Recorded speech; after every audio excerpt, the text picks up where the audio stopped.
নমস্কার, আমি সুকৃতি দান। আশা করি আমরা সবাই ভালো আছেন। আপনারা সবাই দেখছেন অ্যাস্ট্রো সলিউশন। আজকে আমি আলোচনা করব যে গণেশ চতুর্থী 2024-এর কবে শুরু হচ্ছে এবং কখন থেকে শুরু হয়ে কবে পর্যন্ত থাকছে তা নিয়ে আলোচনা করব, অর্থাৎ দিনক্ষণটা আলোচনা করব। এবং গণেশ চতুর্থীতে যদি আপনারা বিশেষ কিছু টোটকা করেন এবং গণেশজি যদি পুজো করেন কি লাভ পেতে পারেন তা নিয়েও একটা দীর্ঘ আলোচনা করে নেব। মূল আলোচনা আসার আগে আমাদের জানিয়ে রাখি, অ্যাস্ট্রো সংক্রান্ত নিত্য নতুন টিপস পেতে আমার এই অ্যাস্ট্রো সলিউশন চ্যানেলটাকে সাবস্ক্রাইব করুন এবং পাশে থাকা বেল আইকনে ক্লিক করুন। চলে আসি মূল আলোচনায়। প্রথমেই বলবো, দেখুন এই 2024-এর গণেশ চতুর্থী শুরু হচ্ছে শুক্রবার 6 সেপ্টেম্বর, শুক্রবার দুপুর 3:01 থেকে শুরু হচ্ছে এবং চলবে হচ্ছে শনিবার বিকেল 5:37 পর্যন্ত, অর্থাৎ শুক্রবার 6 সেপ্টেম্বর দুপুর 3:01 থেকে 7 সেপ্টেম্বর শনিবার 5:37 পর্যন্ত, বিকেল 5:37 পর্যন্ত গণেশ চতুর্থী রয়েছে। তাই এই সময় যারা গণেশ পুজো করতে চান তারা গণেশ পুজো করতে পারেন। আপনাদের জীবনের সার্বিক বাধা বিপত্তি থাকলে বাধা বিপত্তি নাশ করার জন্য বা জীবনের সার্বিক সাফল্য লাভের আশায় কিন্তু গণেশ চতুর্থীতে গণেশ পুজো করার প্রচলন রয়েছে। মাইথোলজিক্যাল কাহিনী অনুযায়ী পার্বতী দেবীর পুত্র শ্রী গণেশজির জন্মের পর শনিদেবকে দর্শন করার জন্য বলেন যে শনিদেব যেন তার ছেলের মুখ দর্শন করেন, কিন্তু শনিদেব জানতেন তাই মুখ দর্শন করতে চাইছিলেন না। কিন্তু প্রচুর অনুনয় বিনয়ের পর শনিদেব কিন্তু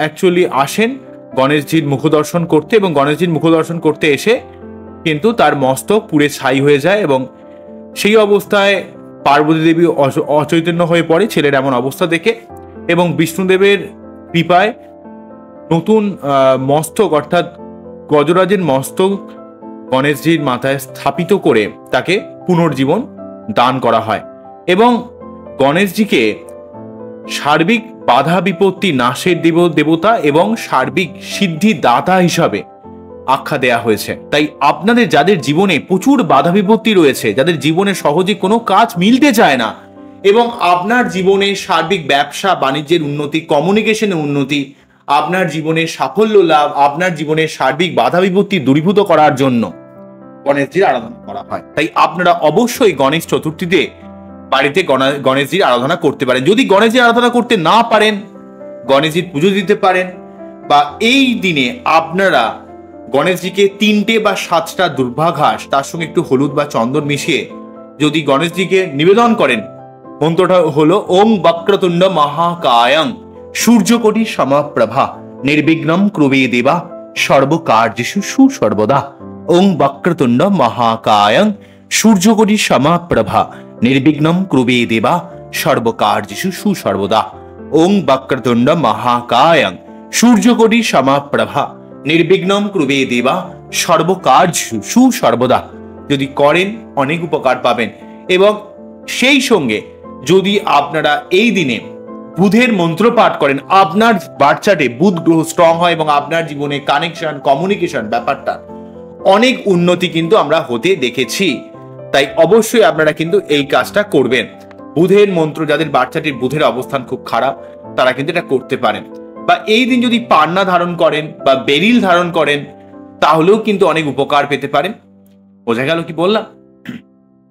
তাই অবশ্যই গণেশ চতুর্থীর দিন আপনারা কিন্তু গণেশজির আরাধনা করুন বা বুধের মন্ত্র পাঠ করুন, অনেক উপকার কিন্তু আপনারা লাভ করবেন।